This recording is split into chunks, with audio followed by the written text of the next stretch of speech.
As you blow everyone's eardrums out of their ears. Try and cram a alien in my microphone. Welcome back to the Cream Spot. I'm your Lord and Savior, the delicious Snickalicious. I'm here with my friend Rob Dog. What's up, guys? He's on a budget microphone. I am. For our second straight episode. I forgot my mic at the house. He's taking his equipment home, and he's forgotten to bring it back. Yeah. So he's using a AliExpress eBay special. It's a good microphone. Yeah, it'll work. It will work. He just may sound stupid for most of this episode. No different. I'm going to sound stupid for the entire episode. We're doing gay conversion therapy, for God fucking sake. It's a fitting episode for us, just like I said earlier whenever you recommended it. Told him, I said, what do you think about gay conversion therapy? He said, I'm not fucking going, bro. I love what we do. And I said, no. They're going to take the dick out of my mouth? I said, we're going to talk about it on the podcast, Rob. And then he said, yeah, that's fine. Just as long as I don't have to do anything. Yeah. As long as I don't have to take my pants off. Yeah, or put them on. Promised him bratwursts. If it was delivered to. We're not going to talk a whole lot about what's going on in the world. We're going to talk a little bit here in the beginning. But as far as this podcast, this is going to be your escape from everything going on in the world. If you want to hear us talk about the C word, we did a bro talk for 20 minutes. Go check it out. You can go to patreon.com/Brohio podcast. We'll make that to everyone $1 and up. You can listen to that. For this episode, we're talking about gay. Hold on a second. Okay, I'm waiting. We're going to talk about gay. Can you say it, please? Can you say it, tell them what we're talking about? No. Gay aversion therapy. I think it's actually, let's change the name of this. It's actually, okay, it's gay aversion therapy or conversion therapy. Okay. Two different names. That's kind of what I thought it was, too. And I was about to change the name to gay conversion, which means you'd be trying to make someone Trying gay. to make someone? Yeah. That's fine. That works for me. Whatever. But let's start off with our Patreon's pledges from this week. Tell them about that first one, Rob. That first one, it's our good buddy Hunter, Murder and Such. Thank you, good sir.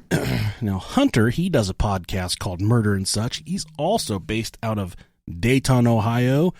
And here it comes. I got a fucking phone call from my kid's school district. Shutting down the rest of the year. See how bad it is. And I'm putting them to voicemail. I don't care. Okay. Don't interrupt me when I'm here with this guy. It's game time. He means a lot to me, and for them to fucking disrespect me and call me like that when they know I'm doing this shit, fuck you. Do they know who we are? They know. Whenever, although we had the father-daughter dance, and I went, and some guy's like, I know you from somewhere. And I didn't think about the podcast at all. Yeah. You were thinking prison. Exactly. That's what I always think when people say, yep. I know you from somewhere. Yep. And I'm like, have you ever seen my face behind a nightstick before? And he's like, the podcast. And I said, what podcast? Serious as a fucking heart attack. And he was like, oh, never mind. And then he called me later on in the night. He's like, you're Nick from the podcast. Yeah, you got me, dude. And he started talking to me. And it felt really good because my daughter was there. And I was like, I appreciate you, buddy, but I'm spending the night with this little girl right here. You can hit me up anytime you want. I kind of feel a little bit bad. Right. But she was so over the moon that I was like, I enjoy you saying hello, and I'm thankful for you, but I'm spending time with this sweet little princess right here. She felt like she was just fucking King Dingling right there. Like she was King Kong on steroids. I'm sure anybody would have understood anyways. Hey, he did. Yeah. He's like, I don't listen to that many of them, but I know who you are. So I didn't feel that bad saying, well, get the fuck out of here. It was a good time. But yeah, Murder and Such, they're from the Dayton area as well. He does a fantastic, it's changed over the years, but he does a fantastic true crime podcast. Yeah, it's really good. And he's changed his format, and Hunter is a super incredible dude that will give you the time of day, and he's been through a lot in his life, and he'll be happy to tell you his story, and you know, you can lay stuff on him, and he's a good fucking guy. Yeah, he's a lot better than us. Oh, definitely. We are just pieces of fucking garbage. Trailer trash. He seems like the kind of guy that if you called him and you needed a shirt, he would be like, I don't have a shirt, but I'll give you a hand job. Right? That's pretty astute. Yeah. Next on the list is Zoe Curran. Thank you, Zoe Curran. Jason Knotts. As in balloon knots. As you go. in buttholes. Next we have Andrea Stoner. That seems like a low-hanging fruit. Yep. So I'm not even going to try and touch that one. But if you would like to join us on Patreon, like I said, go to patreon.com/Brohio Podcast. I just got a voicemail from the school system. And from, well, what we said. We weren't going to talk about the C word. Yeah. But there's this really fucking weird thing going around the internet. I subscribe to a lot of conspiracy groups on Facebook, and it keeps on getting posted there. Right. And I keep on reading this. This is the most far-fetched, stupid shit. I was going to say, I don't think there's any truth to any of it, but it's kind of cool. Yeah, read it to him. Tell him it's so weird. If this shit takes Tom Hanks away from me, I'll burn China to the fucking ground by myself. They can't listen to our podcast there. Yeah. But I'll take China away. Fuck them. Yeah. So it says, yesterday morning at 4:30 a.m., Canadian Prime Minister Justin Trudeau was served a criminal indictment by the U.S. for corporate and financial crimes. Media owners were instructed to brainwash everyone that Trudeau and his wife that he has the coronavirus, that they have the coronavirus, and that they won't be leaving their house for a while. And this is all speculative internet made up stuff. These are not official news reports. Right. These are what people are pretty much saying is like alternate theories. Yes. Yeah.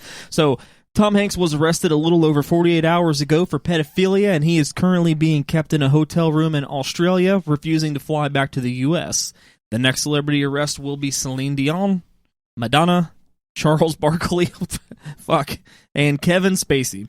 That's terrible, man. All will claim coronavirus infections. Oh. Italy airports have been completely shut down as over 80 Vatican and financial officials have been served the same criminal indictment for financial crime, pedophilia, child trafficking, and sex abuse. What is United? What's this word? I've never Emiratis or I don't know. It's I always see it, but I never know how to pronounce it. Okay, they have completed mass arrests of their own royal family and affiliates. Convicted Hollywood rapist Harvey Weinstein agreed to a deal in exchange for his testimony against hundreds of top Hollywood celebrities and their involvement in the drug business, pedophilia, and child trafficking. Instead of a 55-year sentence, he only received a 23-year sentence. In exchange, he provided testimonies against some of the biggest and most powerful names, including Prince Andrew of UK, former President Bill Clinton, former Vice President Joe Biden, Tom Hanks, Oprah, Ellen DeGeneres. No, not Ellen. Quentin Tarantino, Charlie Sheen, Bob Saget, Kevin Spacey, John Travolta, Steven Spielberg, Podesta, whatever the fuck this is, NXIVM. Is that like I don't know who that is. I don't know. It sounds like some edgy metal band. Yeah. And Pizzagate, sex trafficking clubs, and hundreds more who were all directly involved with Jeff Epstein. Oh, there, Jeff. So Jeffrey Epstein was similarly allowed to make a deal and have his suicide in prison faked in exchange for his testimony. CEOs of some major world corporations have been indicted, arrested, and some have been forced to resign, all in the last 30 to 60 days, such as the CEOs of the NBA, Harley-Davidson, the Bill Gates Foundation, Intel, McDonald's, Caesar Awards, whatever the fuck that is. Pizza. That's exactly what I thought. And Disney, the Vatican Chief of Police, etc. Approximately 700 to 800 more resignations are coming in the next 3 months. The lab-created coronavirus was a cover-up for the mass mandatory vaccination agenda. Now it has become the biggest covert U.S. intelligence operation that the world has ever seen. This mass 158,000 arrest operation will remove and capture the biggest evil and corrupted politicians, celebrities, and CEOs, including global elites and bankers such as George Soros, UN officials, and the founder of Greta Inc. Don't know what that is either. Let's see here. President Trump will win the 2020 elections. I am reading this. This is not a prediction by me. Right. President Trump will win the 2020 elections, and arrests of former U.S. presidents will occur early in 2021. All major arrests will be portrayed by the media as accidental or as conspiracy theories. All arrested individuals will be given Rommel death. That's where Justin Rimmel sits on your face. Oh, that's how I want to Sign me die. up.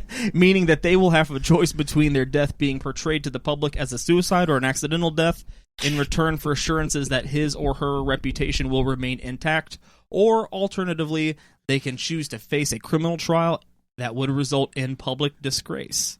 You mean there's a way I can get him to sit on my face? He had a mustache for 3 days this week. I saw that. It was beautiful. Never wanted to rail a man so bad in my life. I know. Oh, man.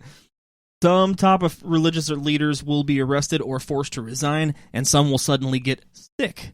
The Vatican will be the first, and the Pope will be removed in 2020. Production of human extracted adrenochrome There you go. will be revealed, and Hollywood and the Vatican will be exposed as being directly responsible for that. That is true.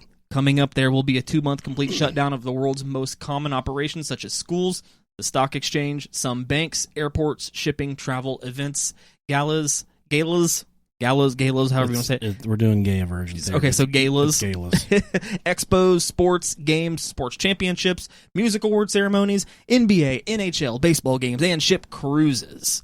There will be food shortages and staged electricity power loss. Gas prices will go down. Food costs will go up.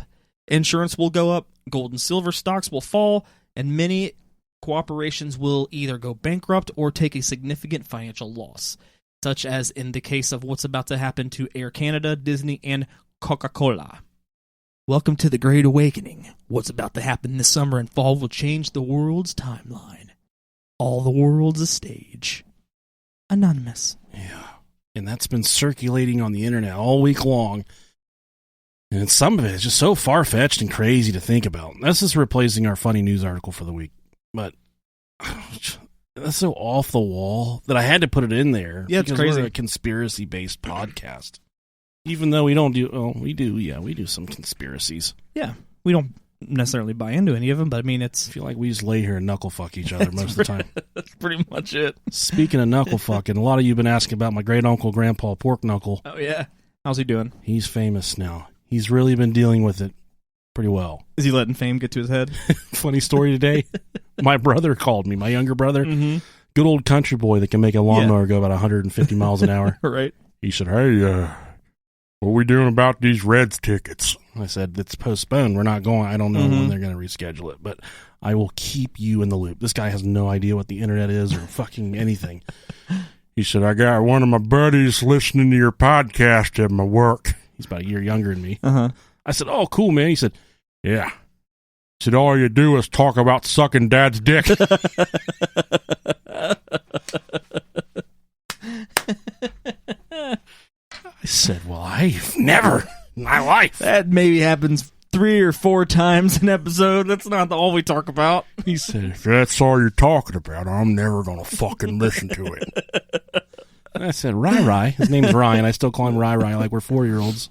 Rai. Not like that, buddy. It's just a joke. He sounds like Stacy when she hears bad stuff on you. Yeah. She says, why do you say bad stuff like that? I'm like, I'm just a character. Because, we're not like this all the time. No. We're like this for 2 hours a week. We're just having fun. Yeah. Heard you. He said, all you talk about sucking dad's dick. Have we ever once said anything about sucking your dad's dick? Probably, yeah. I'm sure we have, but I know we have. And the funny part was, I think he asked me something along the lines like, he didn't ask me, he said, you never did that. Yeah, I know, dude. That's a mechanic's dick, man. Yeah, that thing don't get washed. That's not a dick, that's a phallus. It's a fucking tailpipe. Oh, man, well, that's so wonderful. And we appreciate you guys so much for your patience. This next minute or two will be dedicated to a quick word, maybe, from some of our sponsors. So, Rob and I, we cover a lot of stuff off the beaten path, and I'm proud of that. That we're not the run-of-your-mill, you're getting a, Mothman this week. And then the next week, you're getting 9/11. And then the next week after that, you're getting the JFK assassination. Which my wife did get us new JFK Funko Pop. And this episode should be up on YouTube for you video aficionados. I like that we get off the rails and go into different directions sometimes. Mm-hmm. My wife has doo-doo wipes for you. Oh, yeah. Bring them in. We've got a poop shortage. Thank you, sweetheart. A poop shortage. Awesome. Thank you. Thank you. Thank you. Well, what they don't, we've talked about it before. Rob refuses to use toilet paper. He uses wet wipes. I might take those with me and put them in the truck so when I got to shit at a work site. Yeah, my wife got the last wet doo-doo wipes. That's what's up. But what I'm proud of is we cover a lot of weird stuff that you don't normally hear about. And that's what, I think if we weren't like that, we would have a lot less people to listen to us. So this episode, we're going with gay aversion therapy. And one of the most staggering things I read about this, and we're going to cover it later on, is the suicide rate amongst homosexual males. It's staggering and it's sad. And I think it's what I found out. We joke about this. Rob and I joke about everything. Nothing is off limits to us. But the thing is, if you met us in public, we would have nothing but admiration, love, and respect for all of you. Just like when people write us and be like, hey, Nick, hey, fat Nick, dick, Nick the dick, fat fuck. Just read that like, Jesus Christ. I don't think, that's, we get a lot of messages and stuff, and the message will start off like, hey, fuckwad. Yeah, right. And my wife answers and takes care of most of the messages, and she's a very protective mama bear.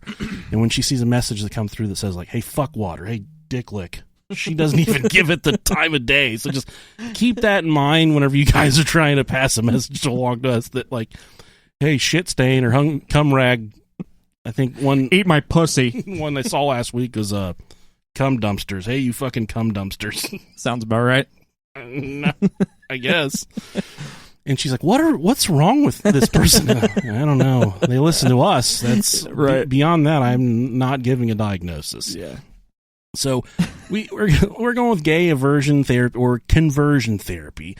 And my heart goes out to those of you that live a lifestyle not like mine. Or your lifestyle is yours. Mine is mine. I've never had persecution and conviction for the things that make me happy. And what makes me happy doesn't necessarily make the next person happy. Right. So for those of you that you find love in different places that I find love, we have no problem with that. I would 69 right now for 50,000 with any man, woman, bear. Yeah. Well, probably any man or bear. I would not be able to. I would lose everything if it was with a woman. But I think if I had a large lump of cash to show my wife and said I 69 with a bear, she would be okay with it. Or maybe most guys. Fuck. Sign me up for the 69. She would be so mad. But I think that I could pass it off with a lot of money. That would make her happy. Shit, $20 will make my wife happy. I sucked some guy's dick for a counterfeit $20 bill. Right? Send me a message on Facebook if you're wanting to give me $20. Well, we can make this happen. I know a lot of dark alleys here in Dayton. What Rob does need, our P.O. Box is P.O. Box 672, Vandalia, Ohio, 45377. Please send us an iPhone. Oh, yeah. Yeah, mine's pretty much fucked. I can't talk to Rob on the phone anymore because his phone doesn't work. Yeah. For some reason, it only works if I have my Bluetooth headphones hooked up. Well, connected to it. I can't even put it on speakerphone anymore. My fucking camera, it's falling out of the mounting unit inside, so it just does this. You can't see it, but I'm shaking my phone. Yeah. Unless I smack it real hard, and then every now and then it'll stay in place. So what I need you to do is, if you have a really fancy iPhone, I need you to go back a couple generations and hop back on that one, and then send Rob your new iPhone. Yeah. 7 or later. Yes, please. Verizon. Thank you. I hope it works. If it works. Wipe it, because I don't want to see pictures of your asshole. Unless you have a really attractive asshole, then you can make it the home screen. I'm going to dress up like an angel and bring it to your house if it works. Just like Jesus. Rob has a balcony outside of his window, and I'm going to climb the balcony and come in that way. It's going to completely catch everybody off guard. It's never locked, so you're good. So, I just want to get that out of the way. We are completely cool with whatever you got going on. Beyond It just doesn't matter. It doesn't fucking matter. I don't know why people make it do matter. And that's why this research is so upsetting for me, to see the persecution that people go through for just the way they are, for who they want to love. Yeah, exactly. It's not your fucking job. It doesn't fucking concern you. I mean, it doesn't concern you. You think nobody would pick, to go, against the grain so much to where people are going to be tormented over it, you know what I mean? Exactly. You'd want to live a normal, easygoing life if it was just a fucking choice. See these suicide statistics, and I'm just like, God damn, man. Mm-hmm. What a sad fucking way to have to live your life. Not like you're a sad person, but just sad like you can't be what you want to be and do what you want to do, right, without being put in a corner and faced with, you might want to take your own life. And it's sad to me. Very sad to me. It is sad, especially to even like think about it now. And this is like the most open time and accepting people have ever been in history. It is, and about still sexuality, not and it's still not acceptable. Yeah, man, we've come a long way, but we're not all the way there yet. No, I hope we can get there. I hope what we have going on right now in the world opens the eyes to everyone to say, just fucking love each other, man. Quit with that hateful bullshit. It literally does not affect anybody else but those people, those two people that are in love. And why is that wrong? That's not wrong. No, mind your own fucking business. What is wrong is my wife taking a shower right above us right now. Every week, man. But I'm gonna truck on through. I'm going to truck through the sludge. Now, conversion therapy, and I did get the beginning of my research from Wikipedia, so I'm going to cite them because some of you like to say, I ain't listen to the goddamn eyes and listen to the broadcast, and they use Wikipedia.org, and they're a bunch of stupid fucks. And I'll say, Ted, I've had enough of this shit, buddy. Had enough of you leaving these nasty reviews. We're going back to Angel Fire. We're going back to Angel Fire, and if you would like to leave us a review on Apple Podcasts, that would help us out tremendously. So hop on there and do that. Yeah, because that's the only one that fucking matters. It is. Conversion therapy is the pseudoscientific practice of trying to change an individual's sexual orientation from homosexual or bisexual to heterosexual using psychological or spiritual interventions. Medical, scientific, and government organizations in the United States and the UK have expressed concern over the validity, efficiency, that's not efficiency. Efficacy. Efficacy? Fuck it. Jeez, we're fucking stupid. And ethics of conversion therapy. The American Psychiatric Association, or the APA, or as I like to call them, what's the name? Bradshaw and Farouk from, oh, yeah. The APA. The tag team. Those are some bad fucking dudes. I was about to say Nation of Domination. We are the nation of domination. That was pre-APA, wasn't it? Oh, yeah. APA was after that. Yeah, that's what I thought, yeah. Damn! Such good shit. Fuck Bradshaw. No, yeah, fuck him. I like Ron Simmons, though. Yeah. The APA opposes psychiatric treatment, quote, based upon the assumption that homosexuality, per se, is a mental disorder, or based upon a priori assumption that a patient should change his or her sexual homosexual orientation, and describes attempts to change a person's sexual orientation by practitioners as unethical. Well, yeah, I fucking think so. It also states that the advancement of conversion therapy may cause social harm by disseminating unscientific views about sexual orientation. In 2001, United States Surgeon General David Satcher issued a report stating that, quote, there is no valid scientific evidence that sexual orientation can be changed. I got a little timeline here, how this stuff kind of fired up from the before Christ days of 1075 BC. The Middle Assyrian Empire's Code of Asura imposes castration on soldiers who engage in same-sex intercourse. That's crazy. You're out there riding your Trojan horses through the fucking desert. You're lonely. You're tired. My bad. You haven't ejaculated in fucking years. Rough. And old, what's his name? Samson the Sand Warrior walks up. He's got his gold-plated armor on. He's sweating real good. Got the fucking overgrown, black, just beautiful beard. And he just looks at you and he says, and you know what that means. You know he wants to nut in your butt. Jesus. He wants to break your butt pussy in half. So you let him do it. And the Syrian Empire, they find out and they they castrate you, which means it's fucking crazy. Cut your dick off. Joe Rogan has a really good joke about this in one of his stand-up specials. He says, he's talking about how people, like, especially like guys, are like so against like homosexual males, like stereotypically, you know. And he says there's only one of two reasons: one, you're completely fucking stupid and ignorant, or two, you secretly secretly afraid that dick tastes delicious. Oh, it's the latter. It for sure is. It's whatever. In 390 AD, Christian emperors criminalized homosexual sex with public burning as the punishment. In the year 654, the Visigoths in southwestern Europe criminalized sodomy, making it punishable by castration, the first such law on the continent. Then we flash forward to 1179. The Third Lateran Council of Rome decrees that sodomy is punishable by excommunication. Oh, no. Oh, no. Take it all away from me. 1533, anal intercourse is made punishable by death. Is this even between a man and a woman? Is this all anal, or is it male on male?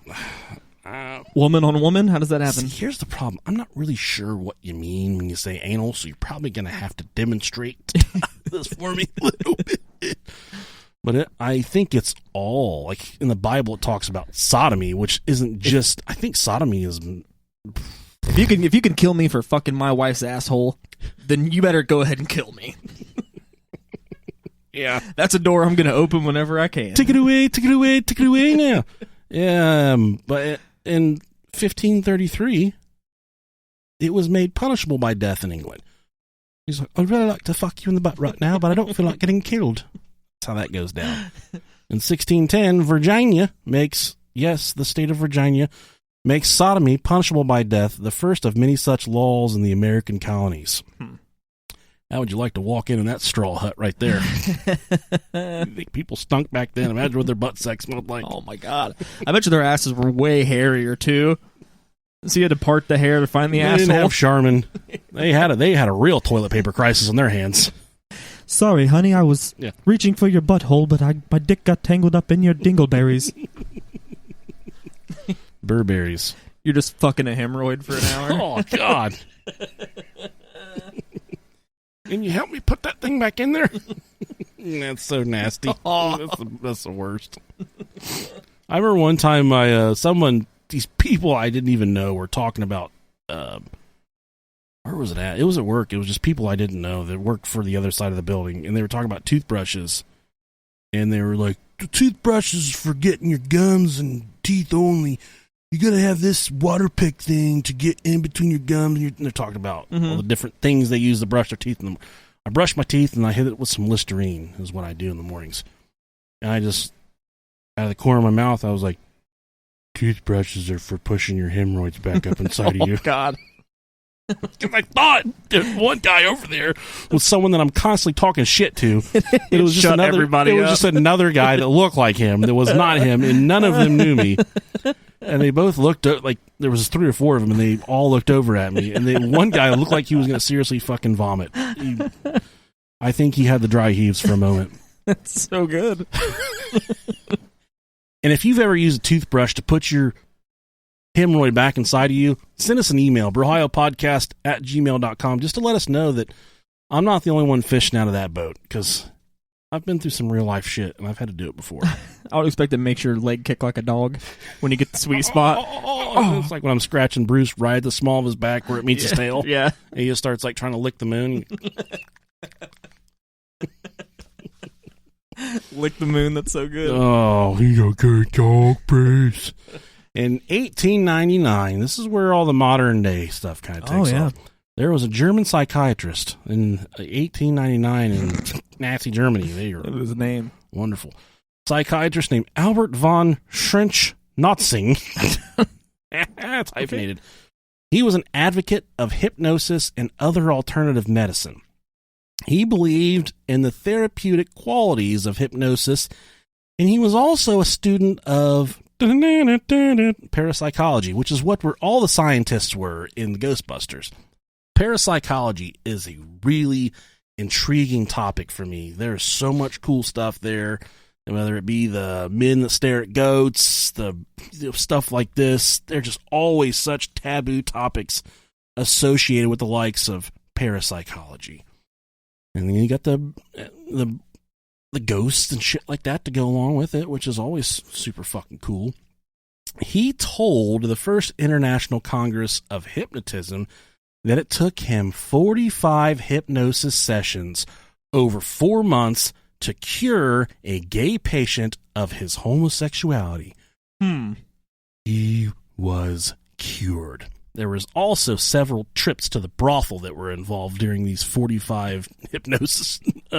See, this is a vagina. You feel how warm and wet it is? I feel like the brothel is probably attempting to. I don't know, this is stereotypical, but most of the homosexual males that I'm associate with and that I'm friends with are the cleanest fucking dudes that I know. Yeah. And if I'm trying to convert one of them, I'm going to take him to IKEA or something, someplace really clean. Just sit on this couch with me, buddy. Right. Sit down. I want to talk to you about some stuff. The first thing I'd say is, I'm not going to try and convert you until I try you. I want to taste you. Jeez. I want to taste your essence. But I'm not going to take him to a brothel because he would be like, this is fucking disgusting. Get me the fuck out of here. And I'm like, all right, sorry. Sorry I brought you to a brothel. This is where cowboys fucking do it. If it's not good enough for you, then it's definitely not good enough for a cowboy. So let's get out of here. And I'm not going to say any of my friends' names that are homosexuals, because that would be really sad, wouldn't it? Yeah, it would. Diamond them out. There was, at the time, homosexuality was actually a crime in Germany. And it's much like some of the other things we talked about from the earlier years, where you could be put to death or castrated altogether. But in Germany at the time, it was actually a crime to be known as a homosexual. Which I can't even fucking begin to. What if they're the ones that are right and we're the ones that are wrong? And all because of the Bible is what says this is the way it should be. You know, what if gay people are the ones that are right and we're the ones living in sin? Or we're the ones that are wrong? I don't know. It doesn't fucking matter. I don't know. Yeah. I know it feels good to me. And it is. Getting a hemorrhoid pushed in with the toothbrush. Taking my toothbrush. Sometimes I wrap the toothbrush in bacon before I do it. Oh, man. Get some candied bacon. Sign me up. Why have we not? We should have a line of candy bacon named after us. I think it would work. Also, I've... Shove it in my pork hole. Getting some really good interest rates for Ohio World. Right now, the stock market's crashed. Oh, man. So... Yeah.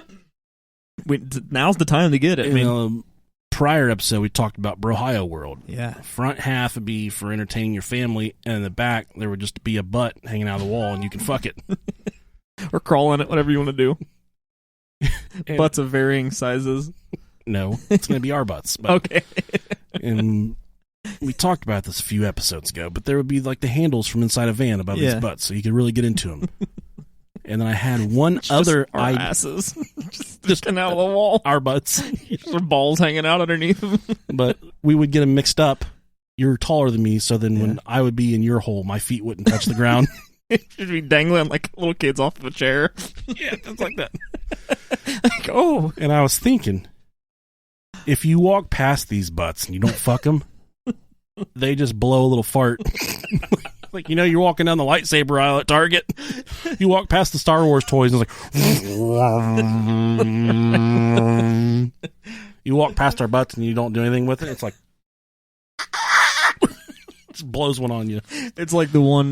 just a hot chocolate kiss. The one skit that Ed Bassmaster does, where he's just like... Yeah. Oh, yeah. That's just what the asses do. Yeah.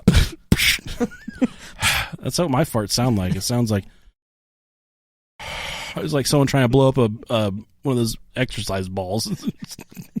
Not like a regular balloon. But more importantly, this kicked off something that is still happening today, which is modern day gay conversion therapy, gay aversion therapy, or conversion therapy. Pseudoscientific techniques that were meant to squash LGBTQ people's sexuality and make them conform to society. It's completely unfair. During the early 1900s, one of the first scientists to work in the area of gay aversion therapy was Eugen Steineck, which I think Eugen is a really cool first name. That's a masculine name. If I ever, well, my wife, we're done. But if I ever find a boy and I keep him. Yeah, it takes the pussiness out of the name Eugene. Eugene. No. Eugen. Oh, I do like Eugen. Oh, Eugen.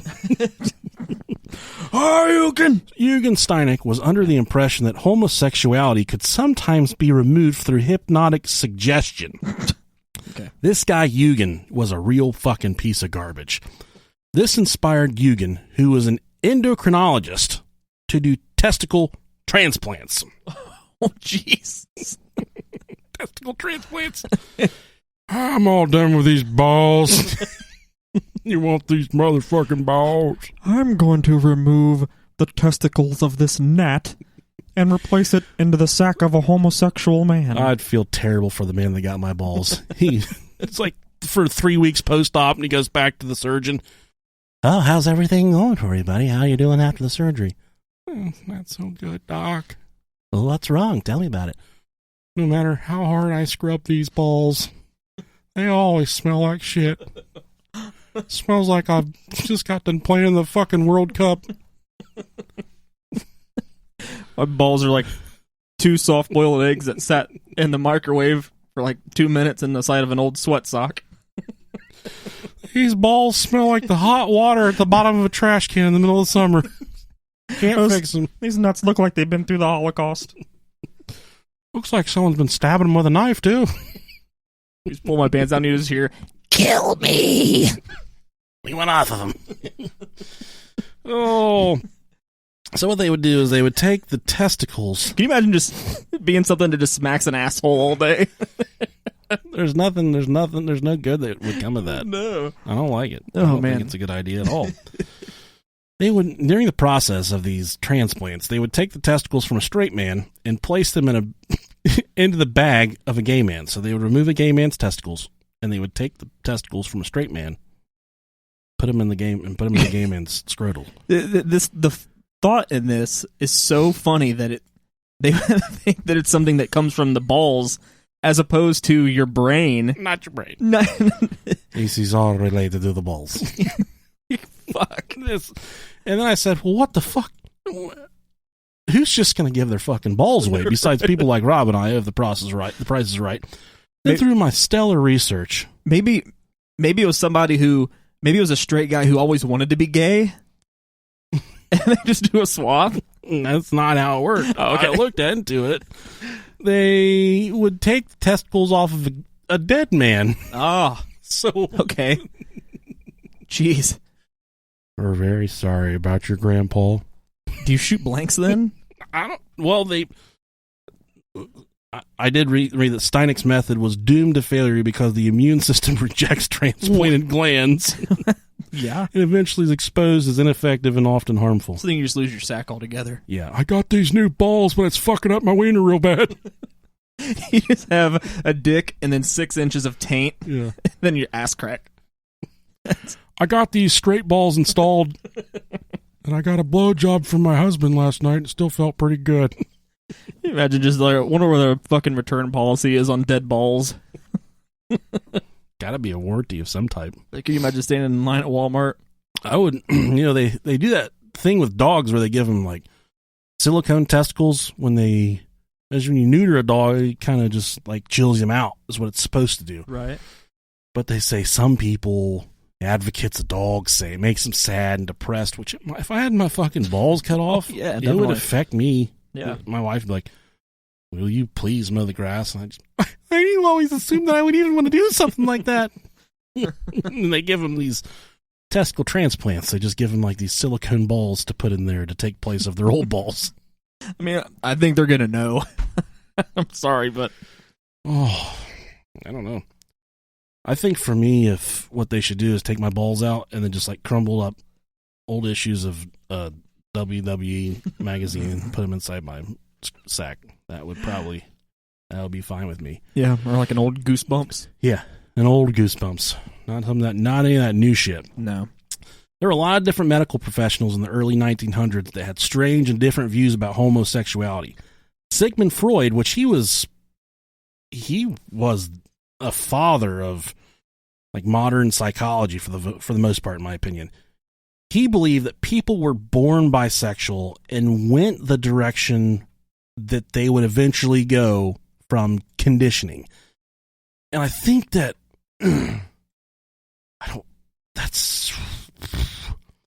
man, I know whenever we were in elementary school, and I might have talked about this before. Yeah, I was gonna say, I don't necessarily subscribe to that, but it's definitely a better idea than just saying it's a fucking choice. Because just like you said, you're going to say, I think before I rudely interrupted you, there's kids that we've known since they were really, really young that you knew were going to be gay when they grew up. And he had a sister and a mom, and he didn't have a dad. And his mom treated him like a female, raised him like in a way that you would raise a girl. Not necessarily that there's a perfect way to raise a boy or raise a girl, but she treated him.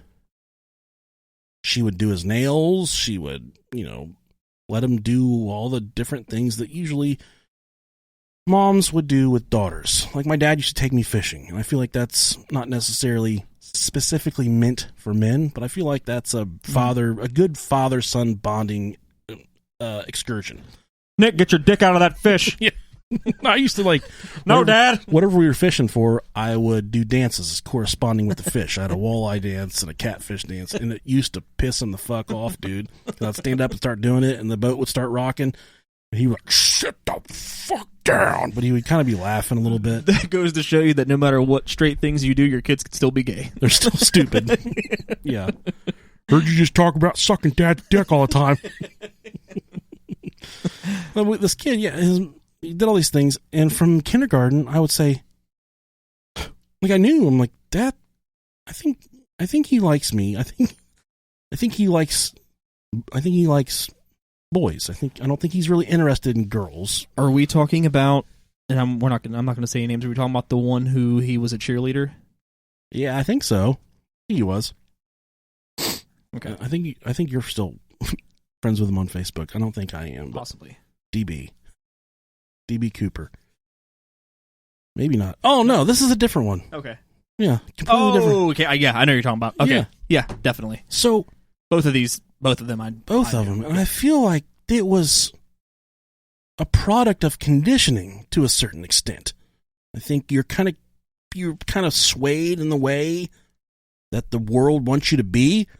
And sometimes you have more influence from one direction than you have from the other, and that's kind of the way it helps you turn out. But I don't think that's necessarily if that's the way it was, then every male raised by a single mom would be fucking gay, and that's not the way it works. So I think there's a little bit of, like you said, a little bit of conditioning involved, but I think a lot of it as well is just what your heart loves, and that's fine. That's fine. We're all people. Everybody just wants to be loved. Who fucking cares? In some instances, there's no conditioning involved. In some instances, there's a lot of conditioning involved. I can say that and not feel bad about that. But here's this bitch. This is we're taking you through the rigors of all this. Melanie Klein was a pupil of another scientist that covered this shit. Her seminal book, The Psychoanalysis of Children. This is so fucking weird, dude. Based on lectures given to the British Psychoanalytical Society in the 1920s, was published in 1932. Melanie Klein claimed that entry in the Oedipus complex is based on mastery of primitive anxiety from the oral and anal stages. Do you know what Oedipus complex is? No idea. So the Oedipus complex is where whenever you're a young boy, the Oedipus complex believes that there is a point in a young man's life, in a young boy's life, where he is subconsciously falling in love and lust with his mother. And you might be able to tell me all about. You've got 3 boys, dude. this is a little different for me, but I think it's mostly geared towards boys. But the Oedipus complex, it says that at some point in a boy's childhood, he starts to subconsciously lust for and fall in love with his mother. It's the classic Norman Bates story. And he develops a hatred towards his father, who is ultimately his rival in this love story. And the Oedipus complex says that these boys, and sometimes girls, will eventually start to act out and show hatred towards the father because he feels like the dad is treading on his territory, which is the mother, obviously, because the boy is subconsciously, he doesn't necessarily know what it feels like to lust after a woman. He doesn't know what love feels like because he's just a young boy. Right. But he starts to believe that, this guy, my dad, is trying to take her away from me. And he subconsciously is lusting after his mother and loves his mother in a way that is more than a child should love their mother. And it's a really interesting it is. topic. It's really strange.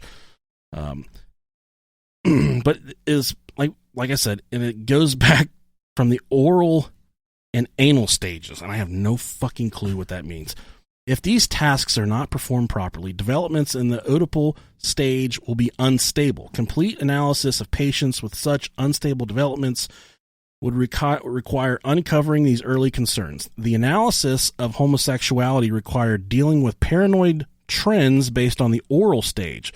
The psychoanalysis of children ends with the analysis of Mr. B, a gay man. All right.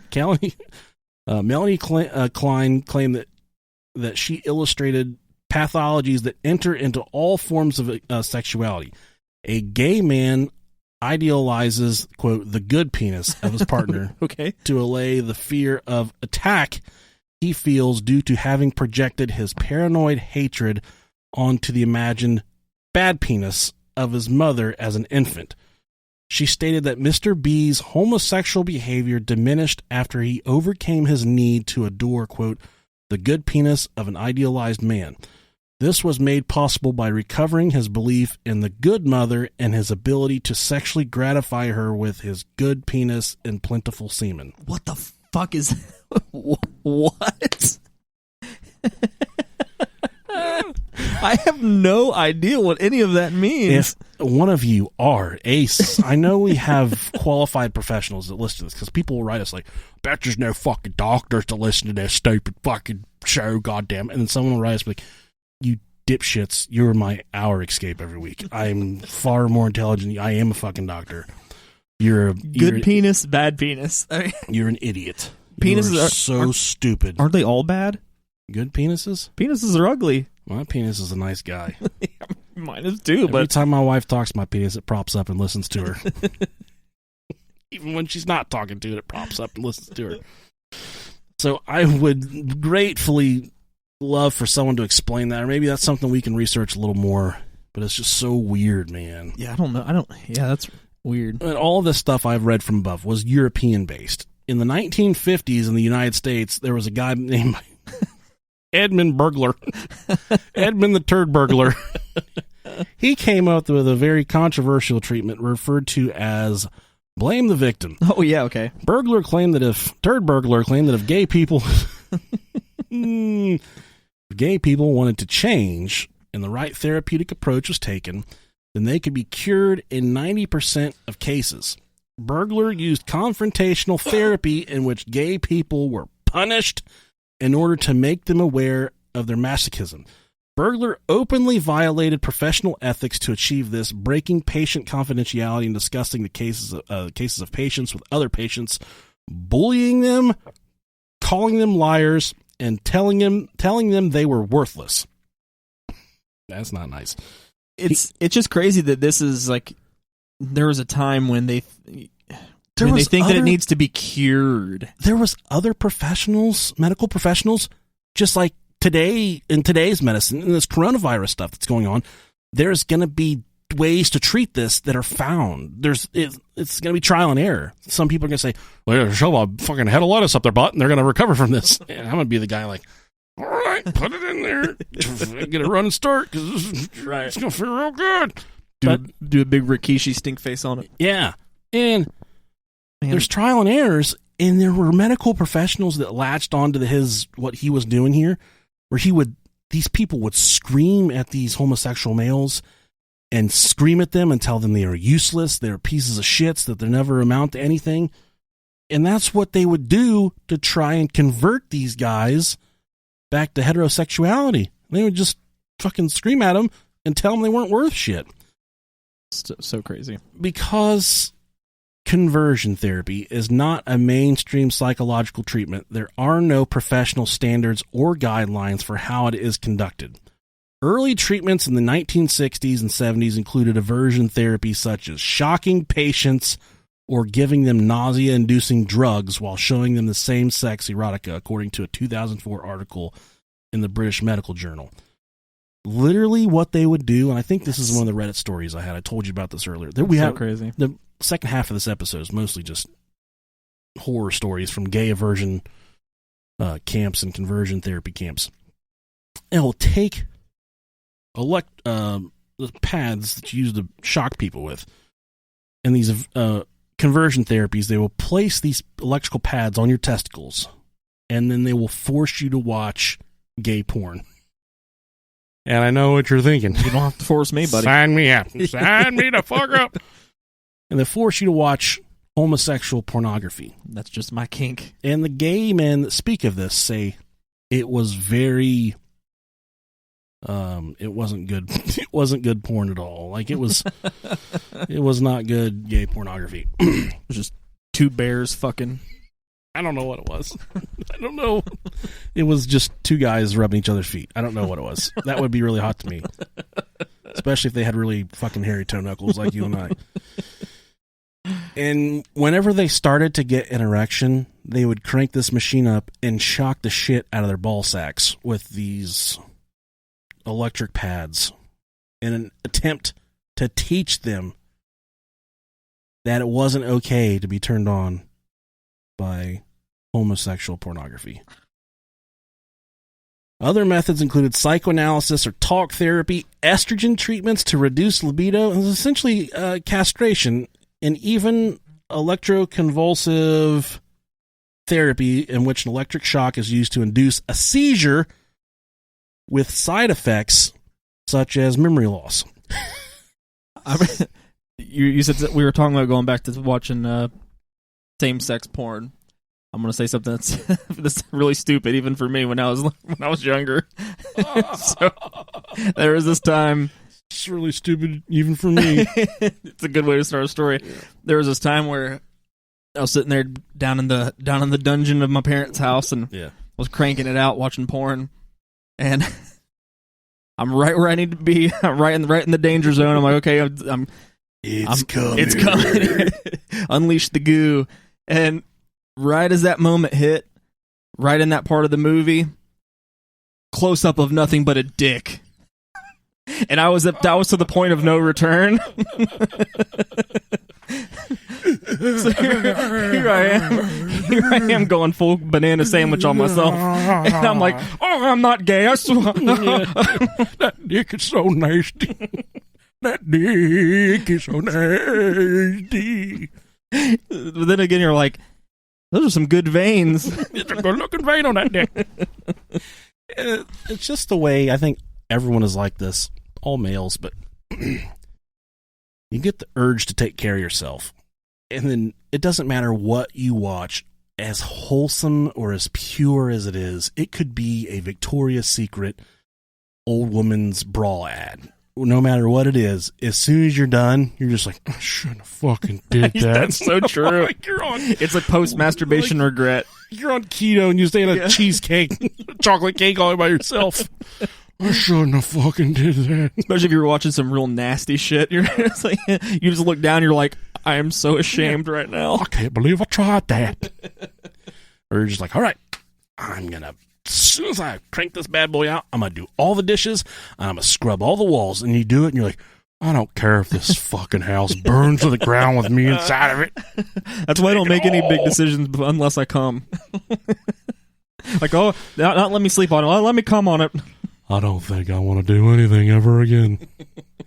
I'm just gonna let this cum dry to my leg. I like this lake I've made my belly button.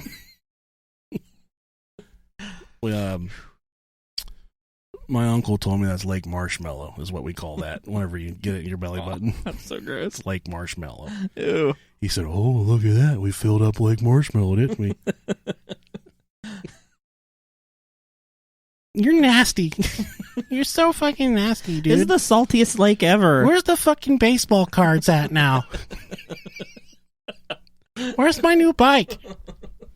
Last time we filled up Lake Marshmallow, promised me 4 new bikes and a motorcycle. Now here I am filling up Lake Marshmallow for baseball cards. The last pack of baseball cards didn't even have the hard bubble gum in You it. took the gum out of it. Gum always tasted like ass. Took the Griffey rookie card. Oh man, I had one of those. Yeah. More recently, people who have been through conversion therapy report talk therapy that emphasizes pseudoscientific theories such as the idea that an overbearing mother and a distant father make a child gay. In an April 2012 essay, the American prospect writer Gabriel Arana described his ex-gay therapy experience. His therapist blamed his parents for Arana's homosexuality and urged him to distance himself from his female best friends. Shane Levin, one of the men suing Jonah for deceptive practices, says that he quit conversion therapy after his therapist had him strip down and touch himself to reconnect with his masculinity. Wow. According to New York Times. Oh, man, that is fucking... Fuck that guy. Yeah. I'm sorry, but gay or straight, jerking off is jerking off.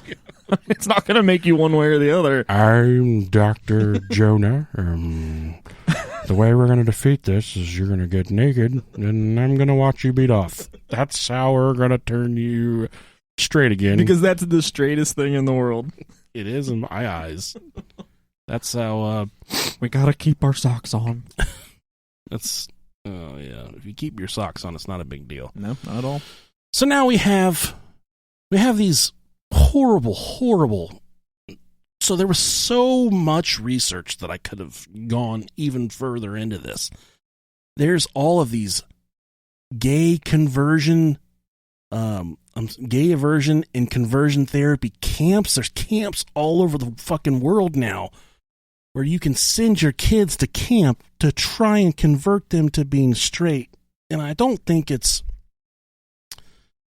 Dude, we live in such a slippery fucking slope these days. I see people on the internet, moms that dress their 4 and 5-year-olds up like girls. You know, I think, and some people are like, they dress them up like you gonna be a fucking gay man, gonna make them gay.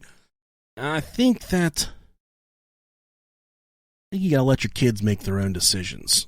Definitely. If your kid is, right now, I have a 3-year-old. If she comes to me and says, I want to play with dinosaurs, I'm not going to be like, no, because then you'll be a fucking lesbian. I give her dinosaurs and let her play with dinosaurs. Yeah. It doesn't, and I don't think these kids are going, I don't think a lot of them are going to their parents and saying, I want to wear panties like a boys. I want to wear your panties, Mom. I don't think that's fucking happening. But these parents are doing it to their kids. And I feel like some of these parents are doing it just to go against the grain and just so they can put themselves in the limelight for something, just to be the center of attention. And you are completely fucking someone's life up for maybe this kid ultimately would be someone that would grow up and love someone of the same sex. Completely fine. But let him make that decision. Let him decide who he loves and what makes him happy. Whether it's a man, a woman, or both of them, or a furry. I know there's furries out there. There's people that dress like fucking Pokemons that fuck each other. Right. Me, being one of them, I have a Vulvasaurus costume that I'm very proud of, that I made for cosplay. And anytime I get around a rat titty and they see my Vulvasaurus costume, they are really, really just feeling hot down there. And I shun the parents that are doing this to their kids. Let your kids make your own fucking decisions. Right. Let them grow up just like our parents let us grow up and become the goddamn monsters that we are.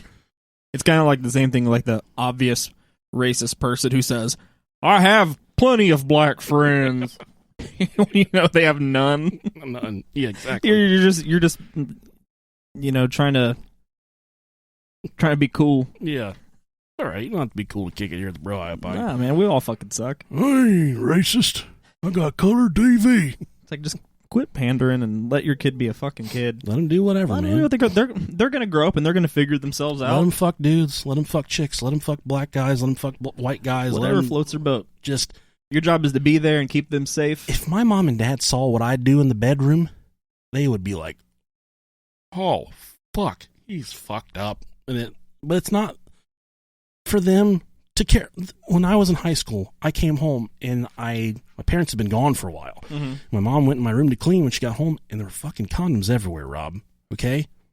And she said, I came home to get an apple before a football game, and she was crying. She said, I was cleaning around your bed. And I looked over at her, and I was in the fridge, and I was like, oh, shit.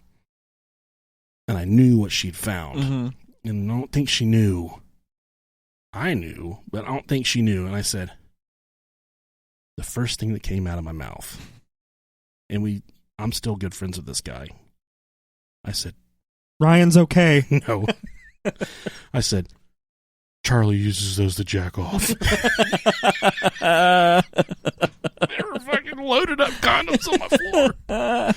And it wasn't. I didn't say, You fucking threw Charlie under the bus. I use this to jerk.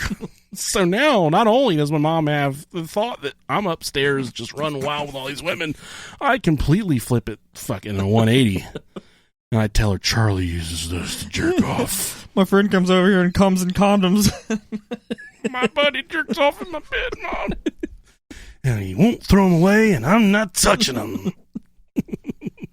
Oh, man. And she immediately called. She's like, you don't have to lie to me. Because I had a girlfriend for a really long time. Uh-huh. And she's like, you don't have to lie to me. And I said, no, it's Charlie. It's lying. He's got a problem, Mom. I'm telling you. I'll bring him here, and I'll make him beat off in front of you, Mom. I'll make him fill one of these things You want to compare the loads? I haven't filled one up for you. I haven't filled one up for Dad. I haven't filled one up for all my brothers. Nuzzles. He's not going to live much longer. I haven't filled one up for Nuzzles. It doesn't matter. Those are not mine. I need this apple, and I'll be the fuck out of here. And I fucking broke my ankle that night during the game, too. Because Charlie jerked off in the condoms in my bed. Fuck. And he listens to this, so he's gonna be like, man, what the fuck, man? He's gonna call me like, you're a fucking dickhead, piece of shit. Have you ever told him that before? I probably have, dude. He's been with me through like the lowest points of my life, and my lows aren't like normal people's lows. Just like shit, like, and he used to antagonize me. He would take things, he would mix up like fucking shit, and he just would do horrible things to me when I was a teenager. Yeah. And we just went through a lot together. So for this, he couldn't get mad because he had me do a lot of bad shit.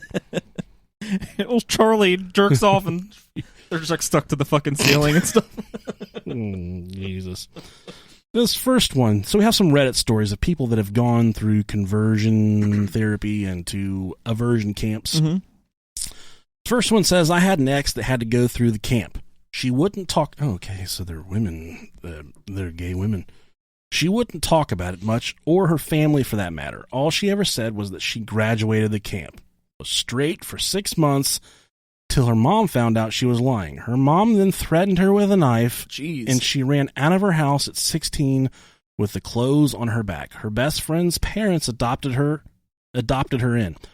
Poor thing had severe PTSD from the whole experience. Night terrors, screaming, sweating, crying.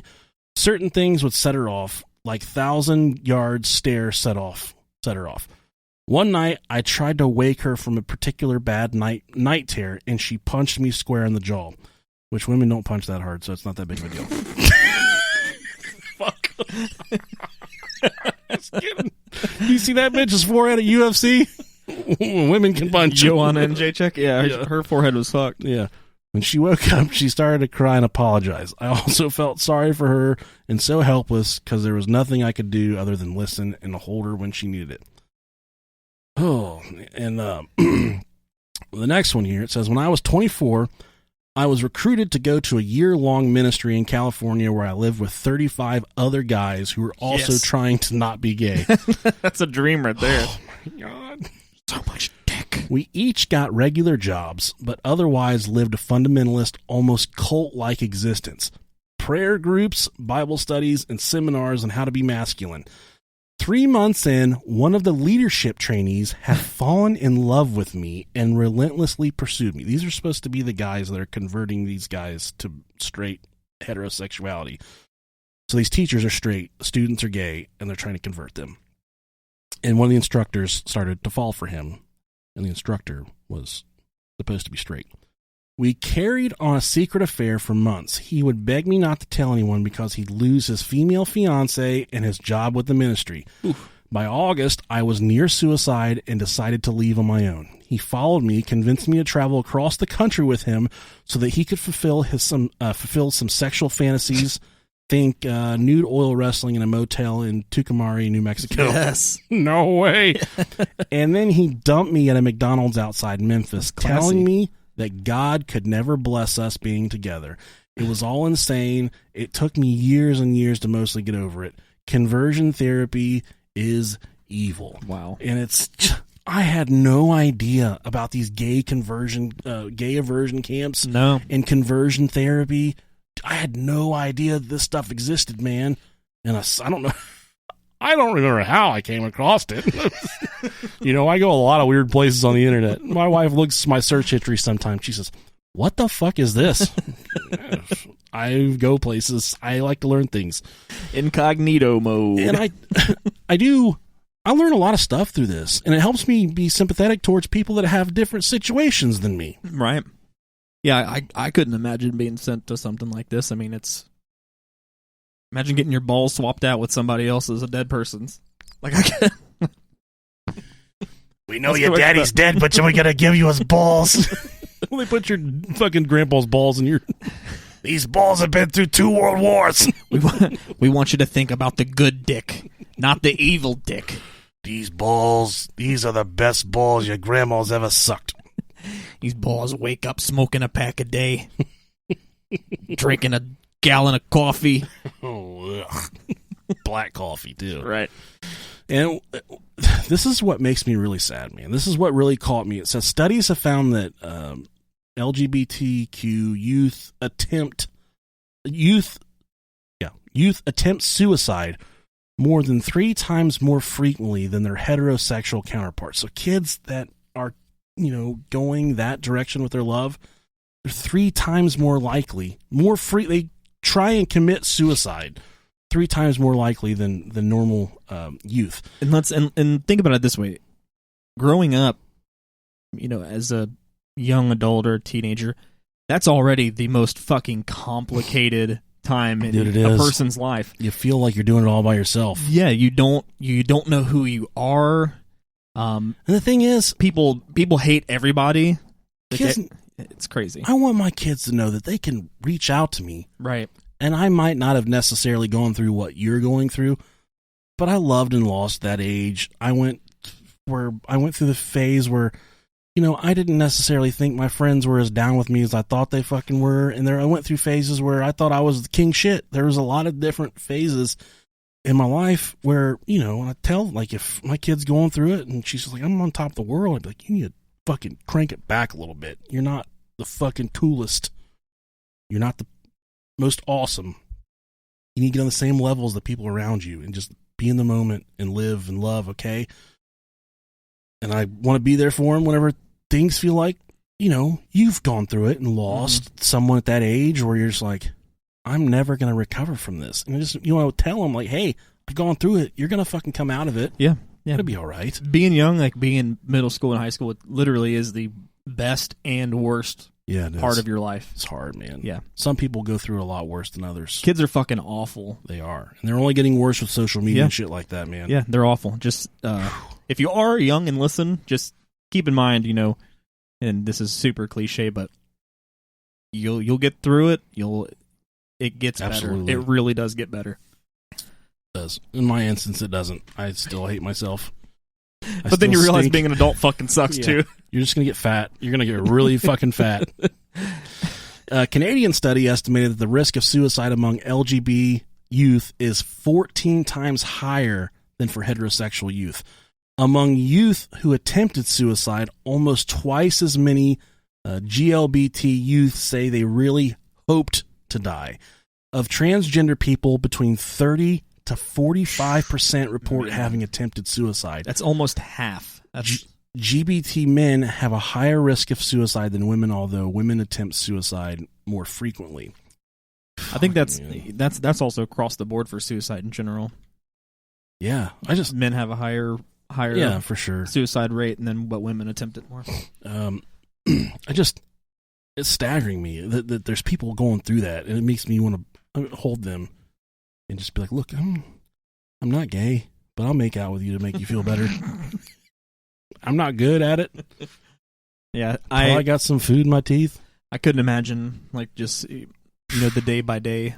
Yeah, dude, it's tough. Shit that you have to go through. Fucking tough. Right. I'll let you take next one. Yeah, it's the one after that's really funny, but I'll let you take this one. Okay, sure. This one says, my story isn't that bad, but this specific camp near us lists our hobbies and likes and such. They'd put up a picture of conventionally attractive dudes in the middle of an activity. My favorite thing I listed was drawing, and ask us how we felt about them. Excuse me. Gradually, they'd take away one small thing that we liked. For example, they'd take my pen, then my pencil, then notebook, and ask how we felt about the dudes again. Eventually, we sat in an empty room as they asked us how we felt.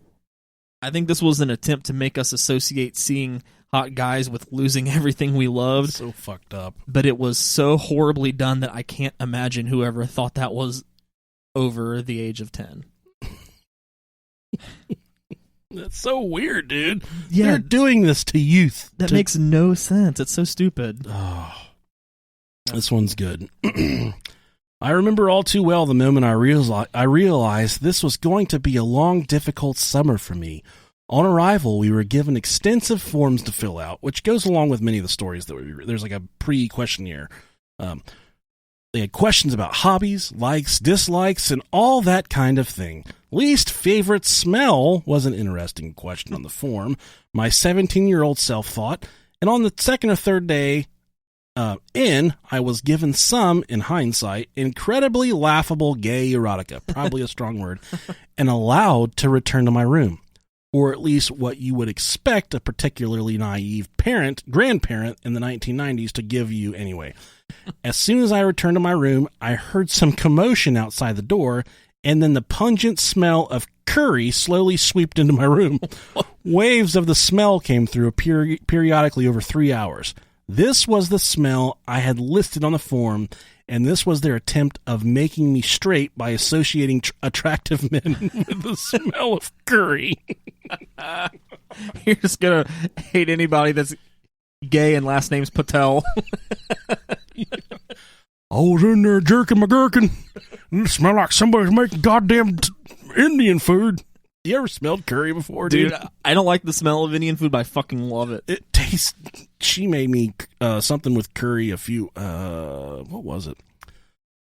She made me something with curry and cabbage a few weeks ago, and I was completely prepared for my innards to fall out. Right. I was going to die, and I was really excited because I've only had curry once before, and I remember I was like, I think it was pretty good.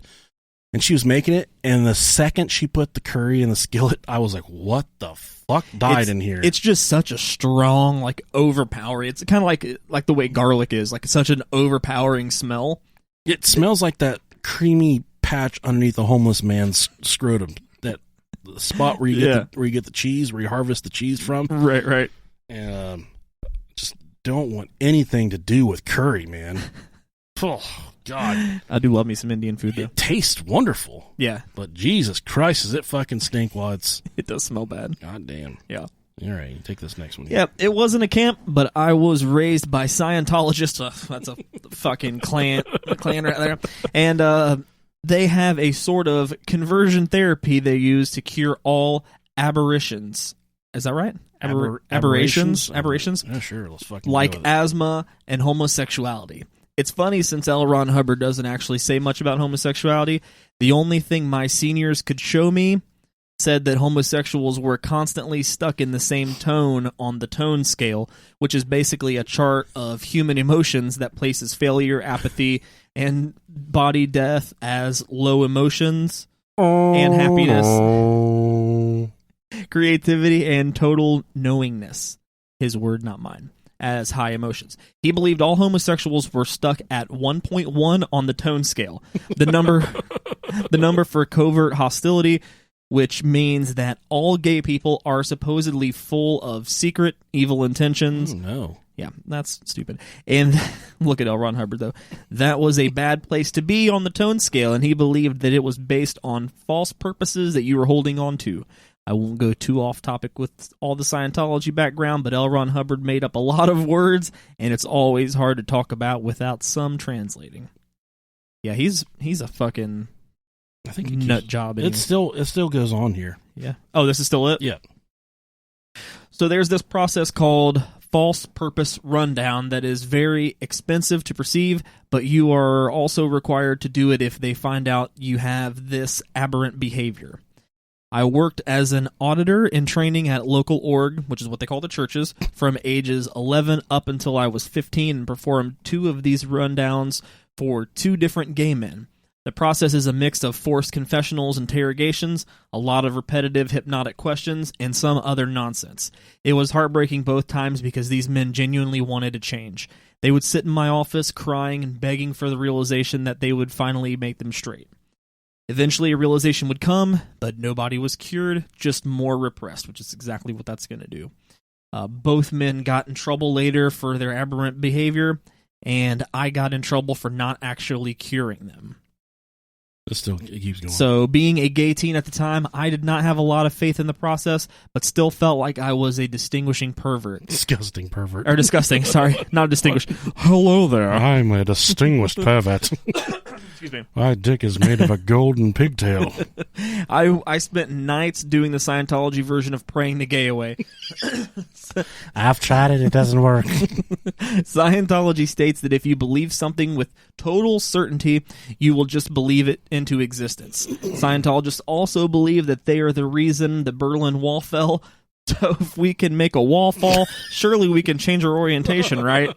Well, it didn't work. Fucking retarded. So because of a medical condition and some anonymous abuse concerns from neighbors, I was allowed to leave. Staff, and I got to be a normal 15-year-old with a second-grade education and no connection to anyone in the real world. God. So I decided to come out to my dad like a complete idiot, and he tried to take me to the orgs that they could fix me. I ran away and lived at our library for a few weeks, but I was worried about my mom and my survival skills were terrible. I went back home and he took me to the org. I was usually a very, very obedient kid, but not being wholly in the church gave me a little confidence that there was a world outside, and I did a lot of secret reading about sexuality at the library, which wasn't allowed. The attempt to convert me wasn't successful, and I tried to stop engaging with them. They are tenacious, to say the least, so it wasn't actually my decision, and the process was pretty devastating. On one hand, my feelings felt valid, but I had been so thoroughly indoctrinated that it was hard to understand what was right. They were trying to groom me to get me back on staff since I'd already done so much training, and they thought this little aberration would be an easy fix. My dad's church was also being much kinder than my old one since I wasn't on staff there, and that was very confusing to me. But one day, 3 men showed up to my house. Sounds like a good time. Yeah, I'll let you in. Angry that I was taking too long and bogging down the process. They yelled at me on my lawn for a while. At one point, I got into a yelling match, my first in my life. Looking back, I'm amazed I talked back to them. The one man did most of the talking and asked me why I didn't just decide to be straight. Of course, it's that fucking easy, right? I asked him if he could just decide to be gay if he wanted, and he said he could. Okay. That's how it works, He was right? already gay for sure. Right, exactly. Well, of course I can do that. Give me a dick right now. Yeah. All of my learning at the library taught me that this man was probably bi, and that gave me an indescribable feeling. For the first time, I realized I knew something that the church didn't, and I probably knew even more things, and there was even more to learn in the world outside of the church. I ran away from the 3 men and hid at a park like some kind of lizard. Jeez. Shortly after this, my dad was forced to excommunicate my mom, who was relatively bedridden and suffered from a lot of undiagnosed physical and mental disorders. Sometimes she would walk outside naked or giggity or hit her head against the wall repeatedly. Oh, jeez. Oh, yeah, I like those. Yeah. She had 30 days to leave the house. This was great timing, so I bought an old car with some money I'd saved and drove her to a new city in a different state. We started life again. Homeless in a strange place, but free. This was all 11 years ago. I live with my partner now and have a happy, boring life. We have a dog and friends and so many books. My mom is now mentally and physically healthy and completely self-sufficient. I forgot about the journey it took to get there or to get here, but I'm so grateful for the life I have. Sounds wonderful. Happy ending. Very happy ending. My contact shifted on me there, and I think I'm about to die. My mouth is getting dry halfway through there. So there was one story I read that there was a guy. It was kind of these stories of people coming out after therapy and stuff, or coming out and then going to therapy. And there was one guy, he gave a story about how he came out, and then his mom sent him to therapy, but then his dad got him out because they lived in it was separate households. Mm-hmm. And his dad kind of took him in as they didn't really know each other at that point, but his dad got him out of the therapy, and he started to live with his dad. It was his dad's only son. He didn't know really how to handle his son coming out. But he said he knew the second his dad had kind of been like, okay, it was about a year after him being with him. It was his birthday, and he went to go open up his birthday present from his dad, and his dad, the dude was like 13 or 14, and he opened up the present, and his dad bought him Disney princess blankets. Oh my gosh. And he was like, it was like the weight of the entire world. It's like my dad had no idea. You know, he had no fucking clue what he was doing, but it was at that instant I knew that my dad was cool with however I wanted to kick it. He was fine with it because he got me this Disney princess blankets. Yeah, I mean, like that's like what people ask me all the time. Well, not necessarily ask me, but we've had this conversation before where one of your sons are gay. Yeah. If one of my sons are gay, like what I would do, because the person who asked me this would have been way harder about it than me, and I'm like, you know what? As long as they're healthy, happy, yeah.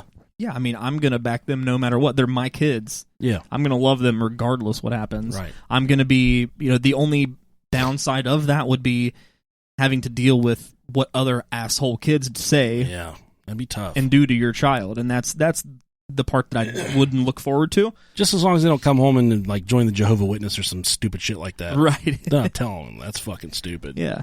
That's why you treat your kid or raise your kids to not be assholes. For sure. And, everybody will be happy. Right. Many of the young men and boys that are sent to straightening camps are felt especially stigmatized and judged by their father. This was the case for one unnamed member who was determined to reprogram himself because his own father didn't view him as a normal kid. Most people would be equally hurt by their parents' decision to send them to a gay conversion camp, but feeling like a disappointment in the eyes of your main male role model can have a significant impact on some young boys. Concerned so much about earning his father's approval, one boy agreed to undergo a form of electroshock torture which involved taping electrical pads to his testicles while viewing gay pornography. If the young man got an erection from watching the video, he would get his manhood electrocuted. The lengths this boy went to just to win his dad's respect is heartbreaking and reveals just how brainwashed camp members can become. Gay conversion camps are hell-bent on destroying self-worth by any means. Why do people fucking bother me? Gay conversion camps are hell-bent on destroying self-worth by any means necessary, so it's no surprise to learn that for some, suicide can seem like the only way out. This was the tragic outcome for one young girl who at the age of 17 decided to end her own life after camp counselors did what they do best by convincing her that she didn't deserve to be loved. According to her cousin, the young girl had long pleaded with her parents to take her back home since she was hopelessly unhappy. Unfortunately for parents, were adamant that she saw the gay therapy program through to the end. By then, of course, it was too late. Her suicide letter pointed the blame towards her parents, saying, quote, "Mom, Dad, I love you despite how misguided you are. You taught me how to hate and feel disgusted with myself rather than love myself." That's heartbreaking. These are just like horror stories from gay conversion camps. It really is. In the words of one gay conversion camp survivor, simply known as TC, conversion therapy made him and others feel like they were no longer people at the end of the program. At the age of 15 in 2012, TC was forced by his parents to receive conversion treatment. This form of treatment wasn't simply designed to change his sexual orientation. However, it was to kill any trace of his former self and start afresh. TC's conversion therapy consists of two major steps: to break his self-worth using torture methods and to rebuild a new character with the teachings of Jesus.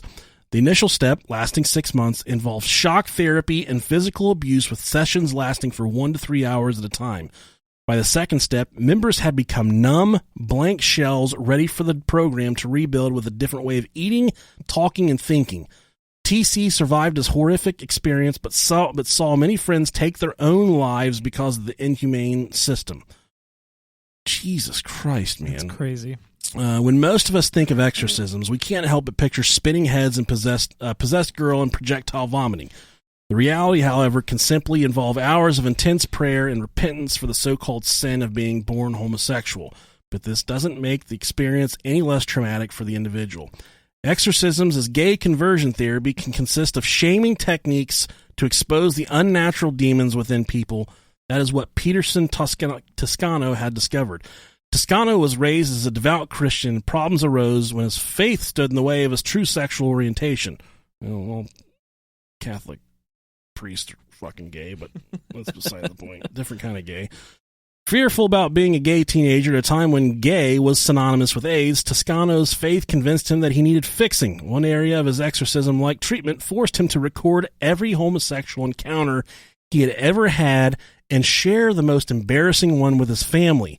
Toscano suffered from a long period of depression as a result of his treatment, which did nothing to suppress his true nature. Oh, man, dude. It's also sad. It is very sad. 29-year-old Samuel Brenton is truly an inspiration to LGBT community. As a boy, Brenton was physically abused by his father for revealing he had feelings for another boy. Soon after this, his mother sent him off to be treated with gay aversion therapy, the methods of which belong in a horror movie. Throughout his time in therapy, Brenton was made to believe that all gay people have AIDS and that all other gay people had been killed by the government and that he would be next. In addition to the brainwashing came the physical and emotional torture that continues to plague him in his adulthood. Brenton was made to associate gay sex and feelings of arousal with extreme pain using methods which included electrocution, being burnt with hot copper coils, and being frozen with ice. Brenton attempted suicide 5 times and still experiences pain when his current boyfriend shows him any affection. Admirably, Sam now speaks about his hellish ordeal around the world as a campaigner for LGBT rights. The fact that fucking people are having to go through this shit because someone thinks that they don't love who they're supposed to love is the biggest fucking sham in the entire world. It's sickening. There's tolerance for this community has grown small strides since I've been alive. Mm-hmm. And I hope within the immediate future, we can be to a point where people just don't have to fucking go through this. Or maybe make people that are what we call normal have to go through this so they can see. And it's not just homosexuals, it's interracial couples. Right.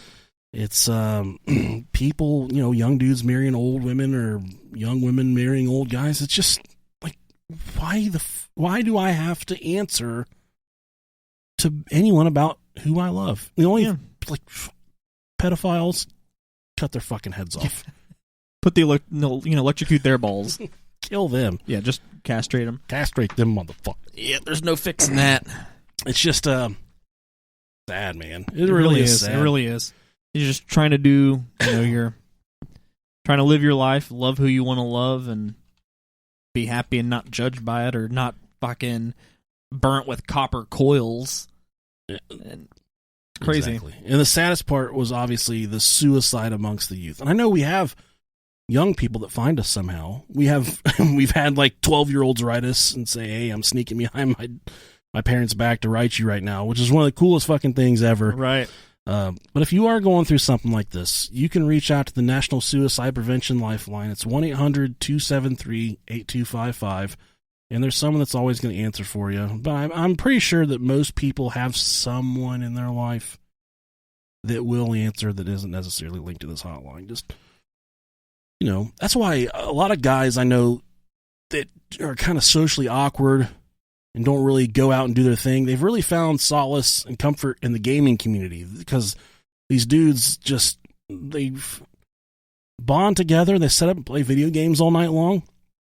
And I'll tell you what, it doesn't sound like a bad gig. I would probably fuck another dude if I could just let's hang out, find a bro that wants to do everything just like me. He wants to play video games, play guitar. Get his dick sucked. And at the end of the night, it's like, dude, I'd really like to have a fucking blowjob. And he'd be like, I know, man. We just got done playing Call of Duty all night long. There's nothing better than just fucking putting on a good pair of wool socks and fucking the shit out of each other. I like there to be so much friction underneath my socks when I'm fucking having sex. God. Usually when I'm pushing on my socks, I can start a fire. A fucking brush fire. Nothing like having your dick sucked by some dude while you play Call of Duty. That sounds like a good time to me. Or your cousin. Gonna fuck up my KD ratio, but it's alright. Getting your dick sucked by your cousin while you play Fortnite. Minecraft. This family tree ain't forking no more, bitch. I'm going straight up this motherfucker. All right, gay aversion therapy. What a weird taboo topic. But I feel like it was good. So don't be afraid to love who you want to love. Don't be afraid to be who you are. Because Rob and I, we're not afraid to be. We're two fucking fucked up dudes. Right. Completely off the rails. Completely odd. But we're just like all of you. Tell another dude you love him today. Call a gay man and tell him you love him. And then when he's like... Or if you're a female, tell another girl you love her. It's all good. Yeah. We don't discriminate. Pick it up and put it down. Yeah. What it's all about. You know what? Because I love you. He does love you. And this is the Brohio Podcast signing off from the coronavirus.